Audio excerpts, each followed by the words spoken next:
이것은 서울대 고고학 박사를 지냈던 고고학에 가장 유명했던 김은용이라는 서울대 박사가 1981년도 국회의원 19명이 이 일제신민사학 때문에 역사교육이 잘못됐다는 민족사학회 주장을 받아들여서 기존 학계에 있는 사람들을 지적을 해서 국회로 불러내가지고 국사청문회를 했어요. 거기에 나와서 김은용이라는 사람이 발언한 내용입니다. 뭐라고 하세요? 이건 국회 숙기로 그대로 남아있습니다. 돌도끼를 나무로 찍던 시기에 나라가 생긴 곳은 아무데도 없고 이때는 추작이 있는 철락단계였다. 당군조선 시대가 신화라는 얘기입니다. 그리고 따라서 당군은 역사적 실제 일물로 보는 것은 불가능하다. 국회 청문회에 나와서 이런 소리를 했어요. 그리고 이 김은용 박사라는 양반이 그러나 나는 우리나라 청동기 상하는 기원전 700~800년경이라고 한다.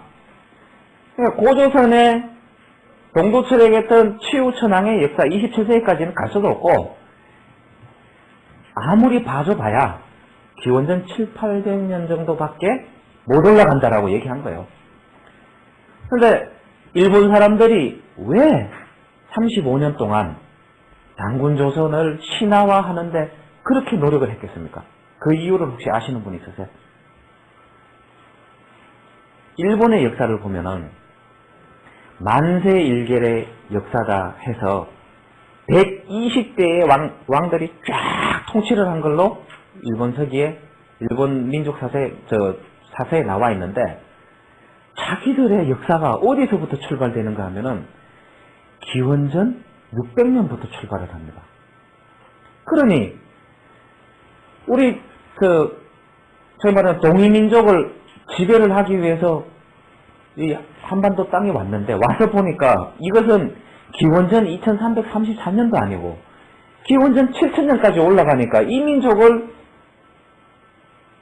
일본 민족화하기 위해서는 당군조선을 신화화 안 시키면 방법이 없는 거예요. 그래서 그토록 당군 신화를 만들려고 했던 겁니다.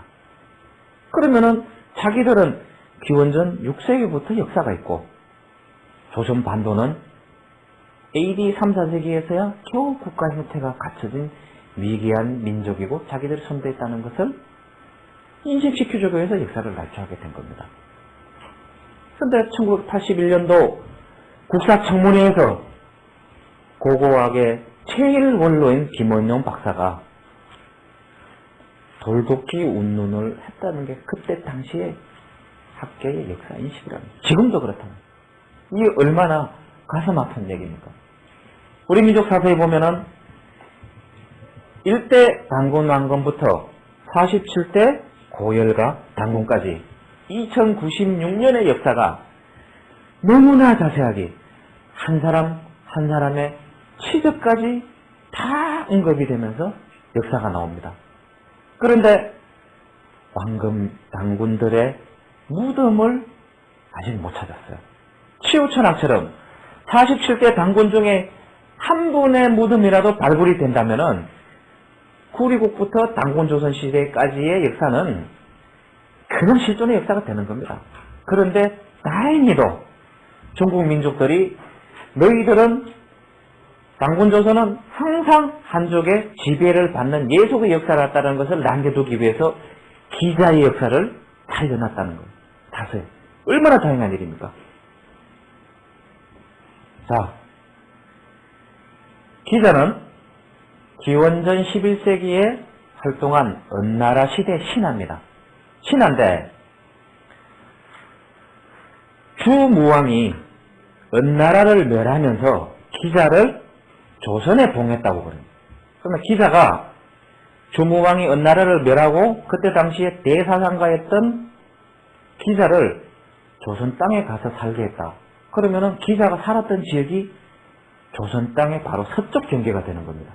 왜? 중국 민족이 기자를 조선 땅에 가게 살게 했으니까 기자가 살았던 땅은 조선 땅이라는 해석이 되죠.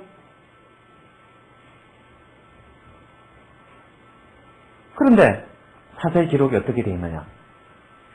기자는 하남성 서화에 살다가 안희성 몽성에서 죽었으며 창동성 하택시에는 무덤이, 하남성 합벽시에는 기자 사당이 있다라고 사서에 나와요. 되게 재미있는 현상이 지금 중국 내부에서 일어나고 있는데, 중국 공산당들이 우리로 따지면은 각 시장, 헐련들한테 자치권을 주면서 성과 측정을 합니다. 그게 제일 공가를 따지는데 돈이 되는 일을 수익사업을 하는 것을 중국 공산당은 최고로 치는 거예요. 첫 번째가 외국 기업을 유치해서 그 다음에 그 지역의 어떤 생산성을 향상시키는 고용을 창출하는 걸 했을 때 최고 가치치고, 두 번째 관광적인 요인이 되는 것을 해서 관광객들을 많이 유치해서 외화를 획득하는 것. 근데 우리나라에 있는 기자의 후손들이 이 하남성, 산동성 일대를 다 휘젓고 돌아다니면서 기자가 옛날에 여기서 살았는데 기자 무덤이나 기자 사당을 여러분들이 복원시켜주면은, 문헌의 근거가 있고 복원시켜주면은 우리가 자금을 대고 복원시켜주겠다. 그러면은 대한민국에서 엄청나게 많은 똑같은 관광객들이 유치돼서 너희 지역들이 발전할 거다.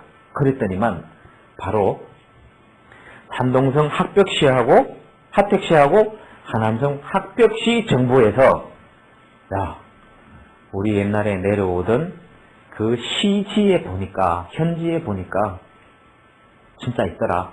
복원하자라고 한국 측에 공식적으로 제의를 한 거예요. 그 지역이 어딘가 지역을 한번 볼까요? 자, 요것은 자기들 홈페이지에 올려놓은 자료입니다. 네, 한국 사람들을 투자 유치를 하기 위해서. 조현 산동성 하택시입니다. 면현으로서 이 기자면은 하남성 상구시 동북쪽에 위치하고 있는데, 여기에는 호성, 도산, 초구 등 하은주 3대 문명의 성지인데, 이 지역이 그 중국에서 역사적 위치는 유일무이할 정도로 유명한데 탕릉, 안릉, 연릉, 경상, 단양, 안양 등도 전국의 역사 명성지이다. 중국 제1의 명제상 이운의 묘가 있고 은나라 말기 3인지인의 하나인 조선왕 기자묘가 있다. 그러면은 산동성 하택시에 기자가 죽어서 무덤을 썼다는 얘기 아닙니까? 추무황이 기자를 조선에 봉했다는데 그러면 그 땅이 조선 땅이라는 얘기죠. 조선 땅에서 죽었으니까. 그렇죠. 그 다음에 이 기자 사당이 있다고 하는 하남성 하남성 합벽시 기현, 창말 기현의 기원은 비교적 이런 시기의 중국의 원림 중의 하나다. 삼회자, 적신제, 녹배, 기소관, 절경화, 주왕묘, 삼인사, 기자, 묘가, 사당이 있다. 라고 자기들 홈페이지에 올려놓고 그 밑에 뭐라고 해놨냐면은 기자는 사기, 한서 등의 문헌에 기재되어 있는 바에 의하면 주나라 무왕이 주를 멸망시킨 후 조선으로 갔다고 한다. 현재 한국에서 기자는 그를 존중하고 조상으로 하는 성씨가 되었다. 이러한 기자의 자손들은 이곳의 옛 땅에 와서 제사 지내기를 강렬히 바라므로 우리는 합격시는 그들을 위해 제사 지낼 수 있게 기현의 기자묘를 세워 재롱할 수 있다. 이리하면 적지 않은 한국 관광객들을 끌어들일 수 있다. 사실 몇몇의 한국인들은 기현의 기자묘를 세우는데 투자할 의향이 있다고 한다. 그런데 북한의 평양의 기자묘를 북한 공산당에서 만들었습니다. 그건 곧 무엇을 의미하느냐? 가묘라는 얘기죠.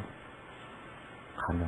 역사적인 사실과 전혀 맞지 않지만은 기자는 우리 역사상의 인물이니까.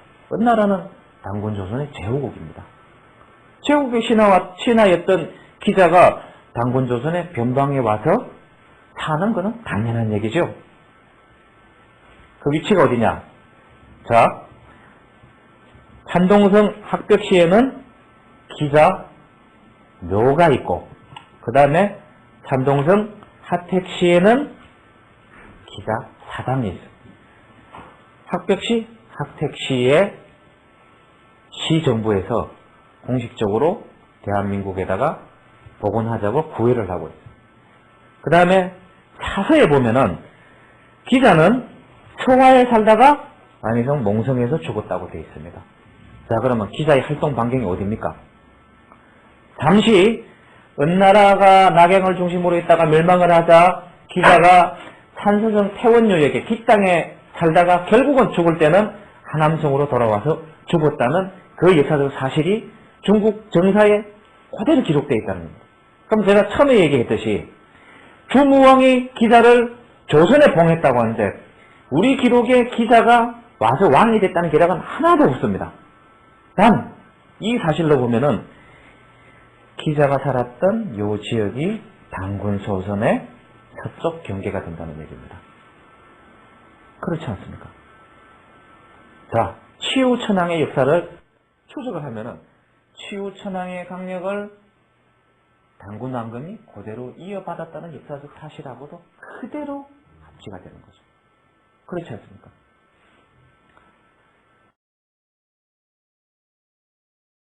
자, 그러면은 이제 세부적으로 들어가서 과연 고조선은 어디 있었느냐? 여러 가지 해결해야 될 문제가 많지만 지금까지 우리가 알기로는 한반도와 만주 유역을 총괄하는 지역이라고 이때까지 교육받아왔고 우리 상식은 그랬습니다. 근데 역사를 추적할 때 우리 것만 가지고 역사를 보면 편협된 시각을 가질 수 있습니다. 그래서 항상 한중일 삼국의 정사를 같이 놓고 비교해 가면서 보면은 공통분모와 비공통분모가 나옵니다. 공통분모는 양국이 역사를 공유하는 부분이고 비공통 부분은 우리만 가지는 것이라고 보시면 됩니다. 그런데 여러분들이 한자에 조금만 관심이 있으신 분들이 지금 중학생이나 고등학생이 사용하는 옥편을 하나 갖다 놓고 중국의 사마천이 사기 봉기, 일본의 일본서기, 우리나라 삼국 사기 원전을 펼쳐보십시오. 그리고 나서 글자 순서대로 옥편을 하나 놓고 풀어보십시오. 글자가 다릅니까? 똑같죠. 똑같은 한자 정자로 되어 있죠. 삼국이 장자는 똑같이 다 써요. 중국은 동이의 역사에서 분리되기 위해서 어순을 바꿨고 간자체를 사용하기 시작했습니다. 곧 역사를 은폐하겠다는 얘기죠. 일본도 마찬가지입니다. 일본 문자가 약자를 쓰게 된 배경이 뭡니까? 그래서 그 세 사설을 펴놓고 글자 순서대로 한번 풀어보세요. 7, 80%가 그냥 풀립니다. 고대에는 어순이 중국이 영문자처럼 바꾸기 전에 사마천의 사기, 봉기 큰 글자는 지금 우리 한글이 말하는 식으로 풀어가야지만이 자연스럽게 풀립니다. 그래서 그 사서에 과연 중국 사서에는 우리 고조선을, 당군조선을 어떻게 기록하고 있느냐. 첫 번째, 사마천이 기술한 사기 조선전을 보면은 아래와 같은 기록이 있습니다. 장안이 말하기를 조선에는 섭수, 열수, 산수, 요거는 산은 선으로 발음해야 된다라고 기록이 되어 있습니다. 그러니까 섭수, 열수, 선수의 세물이 있는데 이것이 합해져서 열수가 되었다라고 되어 있어요. 아마 낭랑이나 조선은 여기에서 이름을 딴 듯 싶다라고 되어 있습니다. 지금까지 우리나라 역사학자들은 이 열수가 대동강이라 그랬어요. 근데 왜 대동강이냐? 학자들이 옛날부터 대동강이라서 했기 때문에 대동강이라고 말한다. 말뿐이고 근거가 하나도 없어요. 근데 이러한 기록이 있음에도 불구하고 이것을 정빙하려고 하는 시도가 단 한 번도 없었다는 거죠. 지도를 안 봐요, 우리나라 학자들은. 책을 보면은 지도가 단 한 개도 안 들어가 있고 각주가 달려있는 게 보면은 일본인들이 무슨 논문, 외국의 유명한 학자가 미국의 유명한 고고학자가 했던 무슨 논문 인용 각조만 딱 들려요. 내 나라 역사를 다른 나라 미국 학자가 재가공한 거를 갖다가 우리나라 역사에 응용한다고? 그런 법이 어디 있습니까? 내 나라 역사는 우리가 제일 잘 알지. 그래서 그 고지도를 찾다가 보니 여기 지금 바레만입니다. 바레만. 여기가 북경입니다. 북경. 제가 아까 말씀드린 북경을 기감아 도는 강이 요게 지금 현재 강 이름은 영정하고 산서성에서 발원하는 이거는 상간한데 이 탕록을 지나면서 이게 영정하라고 이름이 명명되는데 중국의 모든 고지도에는 이게 바로 섭수로 표기가 되어 있어요. 섭수로. 큰 강줄기가 합쳐지죠. 옛날에는 이 강이 바로 구하라고 그래서 9구자를 써서 고대에는 이 강이 9줄기로 이렇게 갈라져서 바레만으로 올 때는 하나로 빠져서 나가는 그게 바로 구하였습니다. 이게 고조선의 중심강이라고 중국 사서에 명기가 되어 있어요. 그리고 중국의 물길에 대해서 강에 대해서 정해놓은 수경주라는 책을 봐도 섭수는 바로 산서성에서 발원하는 강 이름이라고 기록이 되어 있는 거예요. 이게 중국 강입니까? 아닙니다. 고조선의 중심강. 열수를 이루었던 가장 중심적인 강 중에 하나인 섭수가 하북선 한복판으로 지금 현재 지도를 한번 볼까요? 자, 영정하가 이렇게 오는데 이게 고조선의 중심. 상하가 이렇게 오고. 근데 어떻게 이게 평양을 휘감아 도는 대동강이 될 수가 있는가? 일본 사람들이 여기 있는 단군조선을 일로 가져오기 위해서 어떤 악랄한 짓들을 했는지 뒤에서 한번 보세요. 자, 우리 지금 초등학교 사회과 부도에 나오는 대동강이 열수요. 폐수는 청천강이라. 거짓말입니다. 근거가 없어요.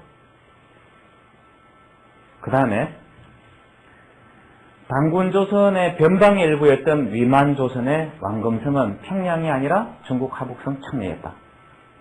중국 사서에 사기 조선열전과 한서 지리지리를 보면은 뭐라고 기록되어 있는가 하면 여기 보면은 흠독이라고 이렇게 돼가지고 쭉 나오는 내용인데 요약을 하면은 요동에 흠독현이 있는데 그곳에 왕금성이 있었다. 흠독만 찾으면은 왕금성이 고조선의 위만조선의 왕금성이 나요.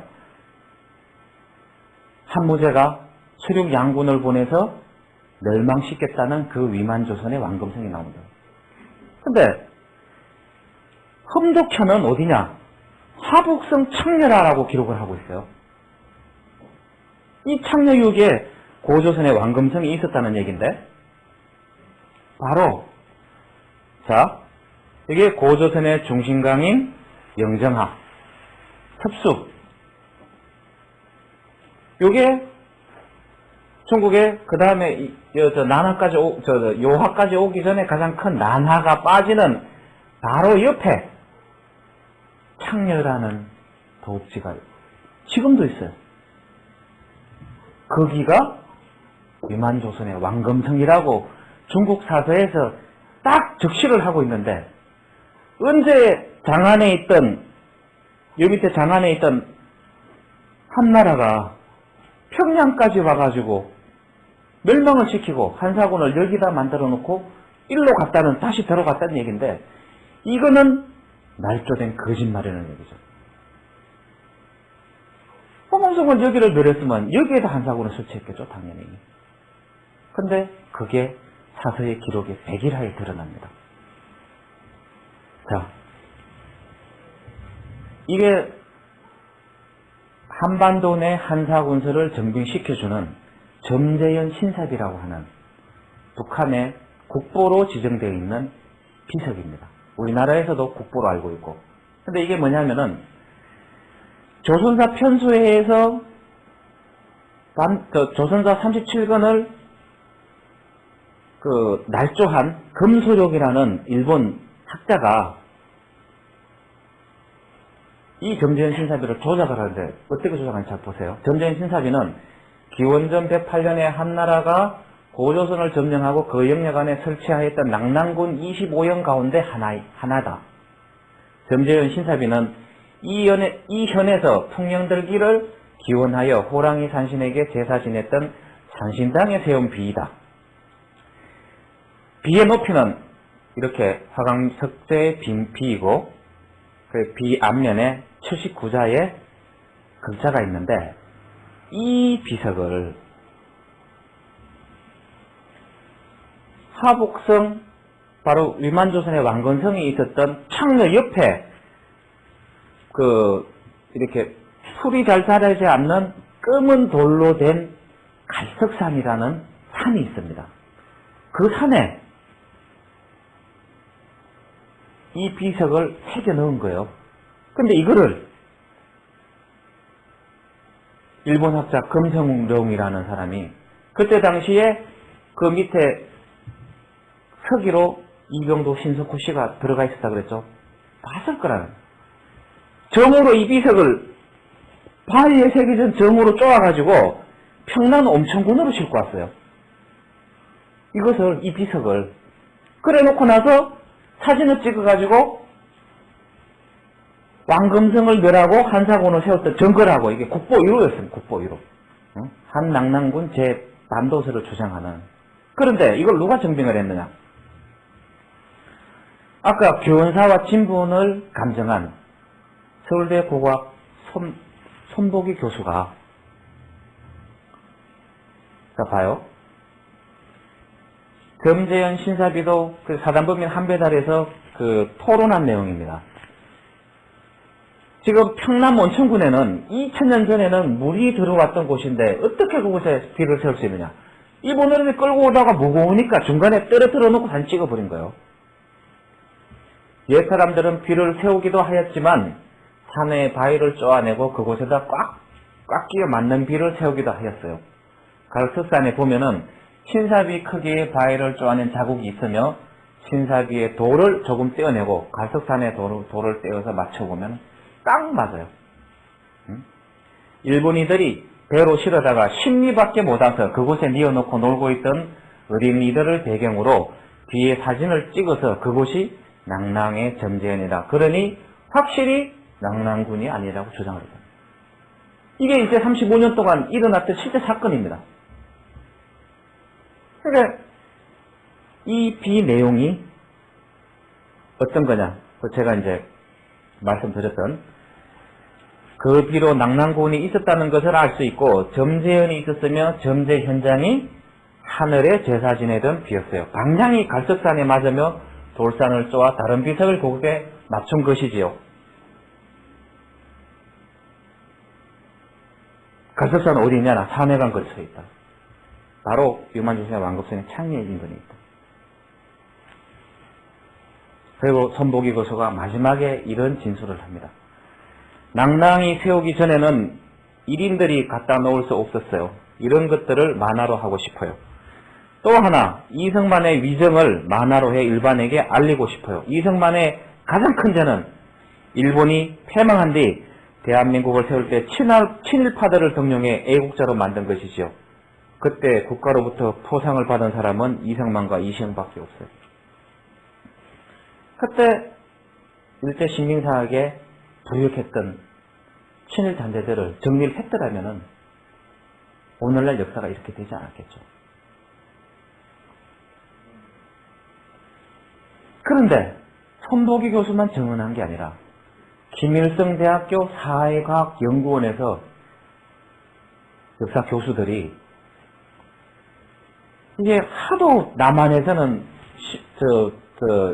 보물단지처럼 한사군이 한반도 내에도 지금도 학계 주장을 하니까 정설이라 그러니까 이게 군사학자들을 동원해가지고 핵분명 측정법으로 한반도에 존재하는 돌인지를 조사를 했어요. 보죠, 저거.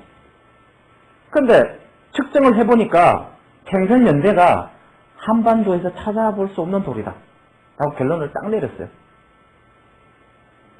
근데 이거는 뭐 읽어보시면 되고, 결론에 가서 그러면 왜 자기 지방의 석재로 만들지 않은 점재현비가 온천 땅에서 나타났는가? 그러니까 북한 사회에 오는 역사학자들은 그것은 다른 지방에서 만든 것을 온천 지방에 옮겨 넣었기 때문이다 라고 결론을 딱 내리고 논문을 매듭을 짓습니다. 그리고 신문 인터뷰에서 점재현 신사비는 일제 때 금소룡이 조작한 것이라고 인터뷰까지 했어요. 북한 김일성 대학에서. 그 다음 한번 이 문서를 한번 잘 보십시오. 이러한 사실을 알고 국사강복회 최재인 회장께서 국립중앙박물관에다가 이 나쁜 놈들아, 응? 이런 조작된 역사를 너희들이 앞서서 백주대낮에 낭낭유물전을 언제 문서가 나간 게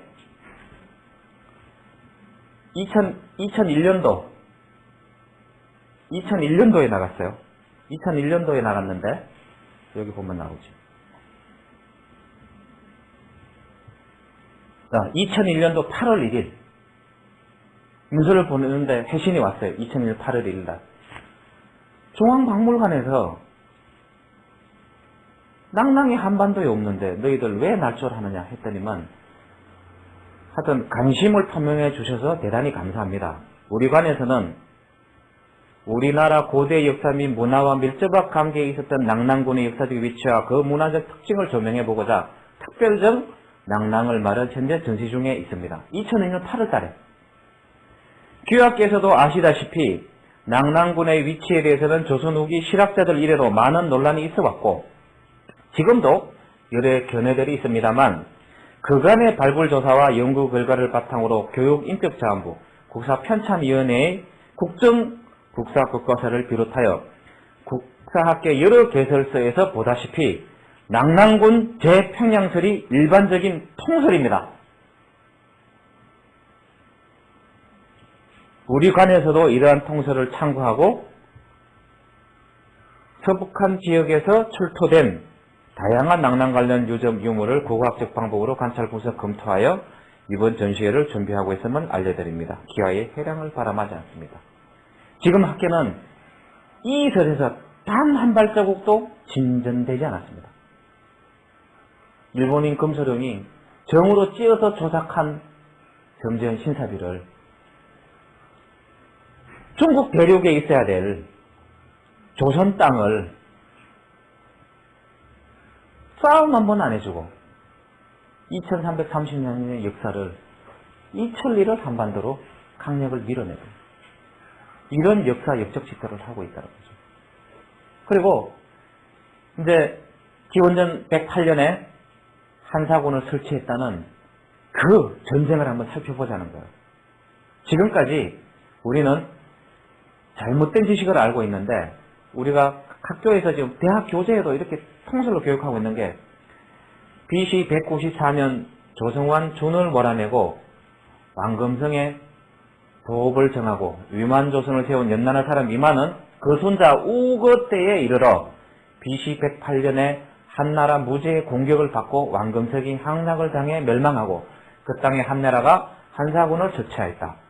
기존 통설로 보면은 평양이 왕금성이고 한반도에 한사군이 낭낭, 진번, 임둔, 현도가 설치됐다는 얘기입니다. 그런데 고조선의 중심강이 하북성에 있고 하북성 나하유역 창녀에 위만조선의 왕금성이 있었는데 이게 어떻게 한반도로 올 수 있습니까? 역사적 사실은 결론이 이렇습니다. 한무제가 위만조선과의 전쟁에서 졌다. 그리고 왕금성의 위치는 하북성 창녀이고 한사군의 위치도 중국 대륙 내부에 있었다. 더구나 전쟁에 참여했던 장수는 모조리 패전의 책임을 묻고 참수를 당했다. 누선 장군, 양복, 수군, 자장군, 순체, 육군 전부 다 기시형을 당합니다. 기시형이 뭐냐면은 사대문 저작거리 들어오는 대문 입구에 솟아있는 기둥에 목을 쳐가지고 목을 걸어놓는 장수 4명이 기시형을 당했어요. 그 다음에 볼까요? 자, 한무제가 위만조선을 쳤다가 패전을 하고 병사 수십여 명 데리고 장안으로 돌아오니까 육군, 수군 할 거 없이 장수들을 모조리 차명에 처해서 저작거리에 목을 대롱대롱 매달아 놓을 정도로 한무제가 격분을 한 거예요. 위만조선이 지지 않았습니다. 거기에 만약에 한사군이 설치됐다면은 당연히 한나라 사람들이 통치를 했겠죠. 결과가 어땠는지 아세요? 자, 보세요. 사기 건 20. 조선인이 전쟁 공로자로 제후에 임명이 됩니다. 지명이 획청, 추저, 평주, 기, 나양 지역의 제후가 조선 사람입니다. 전부 다. 삼, 염, 협, 장, 최가 어디에 있었느냐? 삼은 산동성에 있는 사람이고, 그 다음에 염은 하북성에 있는 사람이고, 협은 산동성에 있는 사람이고, 장은 산서성에 있는 사람, 그 다음에 최는 하북성에 있는 사람이에요. 결국 이 얘기는 뭐냐면은 한무제가 병사를 가지고 위만조선을 쳤지만은 실패를 했어요. 무너뜨리지 못했다고. 그런데 내부 반란이 일어나서 정권 정복을 하고 연정체제로 들어가니까, 전부 조선 사람이 연정체제로 들어가니까 한무제한테 이 역사적인 사실을 인정해 달라고 한 것 아니냐라고 해석할 수밖에 없습니다. 그러면은 그 한사군의 위치가, 자, 방금 말씀드린 것처럼 사기에 의하면은 산동성, 하북성, 산서성을 지역하는 지역에 한사군이 아니라 조선 5군이 설치되어 있었고, 조선 사람이 분치하는 조선 5군이 있었고, 그 다음에 한서에 나오는 기록을 보면은 산서성과 하북성을 거쳐서 조선 5군이 있었다고 기록이 되어 있어요. 그런데 일제 35년 동안 역사를 조작한 그 식민사관의 원흉인 이병도 씨는 한사군이 국사대관에서 여기 있다고 하는 게 지금 현재 대학 교재에서 가르치고 있는 한사군의 위치입니다. 그런데 1981년도에 민족사학자들이 국사찾기협의회 단체 고 문교부 장관을 했던 안호상 박사, 그 다음에 한당고개로 있다는 임성국 교수, 이런 분들이 역사학자들을 다 불러내가지고 국회 청문회를 하고 나서 국사편찬위원 전원이 경질이 됐어요. 왜? 일제 신민사학에서 벗어나는 교과서를 다시 편찬해라 했어요. 그러니까 여기 있던 한사군이 역사 보도에 갑자기 아니다, 만주에 있었는가 보다 하고 이렇게 표시를 하는 거예요. 해방 이후에 40년 동안 주장해왔던 것을 갑자기 사회과 보도에 살짝 여기도 있었는지도 모른다고 표시를. 그게 학계 현실입니다. 근데 지금은 둘 다 없애버렸어요. 그리고 나서 어디 있는지 모르겠다 그래요. 어디 있는지 모르겠다. 근데 이병도 박사가 조선일보에 당군은 신화가 아닌 실존의 역사라는 것을 고백을 하면서 지금 살아계신 최태영 박사하고 한국 상고사 입문이라는 책을 저술을 합니다. 거기에 내가 지난날 한반도에 한사군이 있었다고 하는 것은 거짓말이다. 한사군은 바로 여기 나나를 중심으로 해서 하북성 산해관 유역에 걸쳐 있었다라고 이병도 씨가, 신민사학의 대부인 이병도 씨가 책에 고백을 하고 죽었어요. 그럼 한사군이 일로 가야죠. 유만조선 왕검성 있는 대로. 그런데 그 3세대인 교원대 선생님들을 교육시켜서 선생님을 배출하는 교원대의 국내 고조선 1호 박사라고 하는 송호정이라는 사람은 이름도 기분 나쁘게 저는 종씨예요. 나이도 비슷해요. 고조선 1호 박사라고 하는 친구가 전국 초중고등학교 도서관에 들어가는 역사책을 최근에 저술을 해서 한사군은 한반도 밖으로 절대 나갈 수 없다는 책을 다시 저술을 해서 초중고 도서관에 다 뿌렸습니다. 국내 고조선 1호 박사가 이거를 어떻게 해야 되겠느냐. 여러분들이 좀 조치 좀 해주십시오. 그리고 나서 단군조선이 연방이 붕괴가 됩니다. 그래서 보면은 옥저, 낙랑국, 북부여, 동부여, 위만국, 사만, 한사군 이렇게 해서 기원전 약 한 239년부터 AD 313년, 이게 이제 한사변 기준으로 하면 그렇고 AD 한 42년까지 옥저, 낙랑국, 부여는 고구려로 편입이 되고, 그 다음에 위만조선이 있었던 곳은 한 5군으로 편입이 되고, 그 다음에 사만이 있었던 지역은 신라백제 가라로 분치되는 약 200년 동안의 단군조선 연방이 붕괴되면서 200년 동안의 혼란기를 거칩니다. 근데 이 역사는 기록이 없어요. 북부의 역사 외에는 기록이 없어요. 연결이 안 되는데 아마 한 2세기 정도는 혼란기를 거치면서 고구려 백제 신라로 넘어가는 과도기를 겪은 것 같습니다.